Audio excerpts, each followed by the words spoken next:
Hi guys, good evening and welcome back once again to the EdWord. I'm your host Eddie, and in tonight's video I will be discussing what I thought of the latest and greatest episode for the horror anthology series Hulu's Into the Dark. With Stranger Things debuting on 4th of July and spending all day binging that and then watching Spider-Man Far From Home in the same weekend, I almost forgot about the newest episode of Into the Dark. As you know, it's a holiday horror themed show, and of course this most recent episode was themed to our latest holiday, 4th of July, and this episode was great. It wasn't necessarily horror, but it was definitely thriller like a psychological thriller like Get Out, and this episode definitely had Get Out vibes and themes. Now, before I go on, of course, please be warned, this is a spoiler-filled review. Again, if you have not seen this particular episode of Into the Dark, do not keep watching or listening, as I will be going and discussing spoilers, plot details, reveals, and all that jazz. So you have been warned, spoilers from here on out starting now.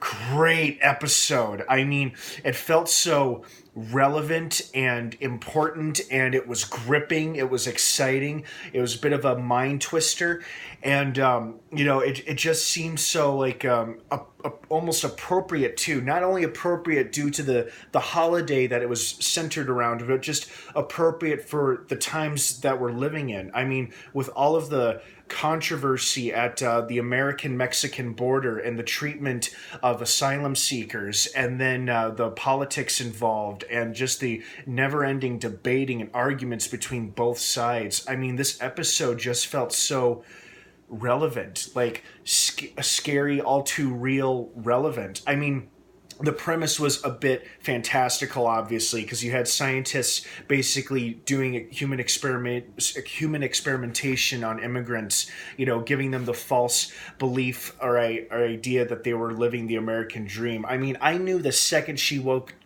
up and that scary blonde woman in like the 50s looking outfit approached her. She's like, "Hi, how are you?" With that big fake smile and that fake voice, and everybody smiling, being nice. I was like, oh, this is just like Get Out all over again. I mean, everybody's super polite and smiling, really creepy, saying really bland, mundane things. And of course, this woman's having none of that. And, she figures it out quickly. And then she quickly gets her fellow asylum seekers like riled up about it. It's like, hey guys, this isn't real, So I thought that was so cool. I mean, I thought it was a fascinating fictional twist on a very real, a very real crisis currently going on in the world right now, or at least currently going on between Mexico and America. So, again, it was rather fitting that they themed it to the 4th of July about,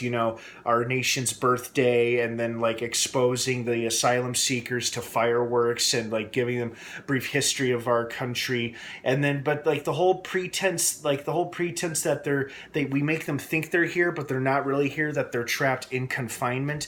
It's almost arguably, you could say that's what's happening at our border now. It's like, they're here, just not here. Like they're here in those confinement detention centers where their children are separated from them, and they're technically on American soil, but they're not really living like the American dream. Kind of like, it was basically the metaphor of this episode.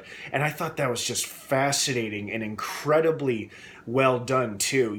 And this episode didn't need any supernatural or horror elements. It didn't need any monsters or scary creatures or anything like that to make it scary and engaging. It was all that on its own, with just, really good human characters. You clearly had your good guys and your bad guys, and it just worked really well. It was a good story. It was a very, very good story, and frankly, it feels quite relevant. No matter how you feel about it, it seemed relevant and just appropriate for the times that we're living in, and it was just a fascinating story, and I really enjoyed it. That was a great episode. Not necessarily scary, but definitely creepy. Like whenever she was trapped in that false American dream like scenario setting where everybody's wearing like the one bland colored sweaters or dresses, and they're all smiling and talking nice and hello, how are you, friend. You're like,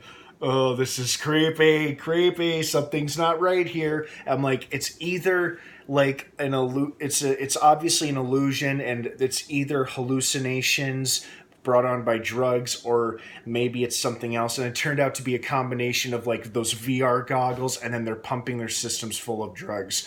Oh, and I loved how this episode had two great villains that you really despised. The lead scientist, Creed from The Office, which was awesome. It was so nice to see him in a different role, in a different light, so to speak. You know, he's killed by his fellow scientist, and rightfully so. The guy was a huge prick.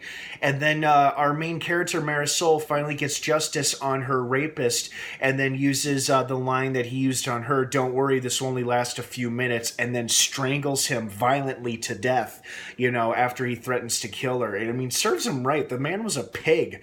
You know, he might have given her a cute daughter, but he was a prick. So it was nice to see our two villains of the story get their well-deserved comeuppance. So I really liked that as well. Well, guys, I hope you enjoyed this episode of Into the Dark as much as I did. What were your thoughts and opinions and feelings on this? I want to hear from you guys. Feel free to sound off down below in the comments section. Thank you so much for watching. Have a wonderful rest of your night. Into the Dark airs new episodes the first Friday of every month on Hulu. Have a wonderful rest of your night. Thanks again for watching. And of course, until next time, may the Force be with you.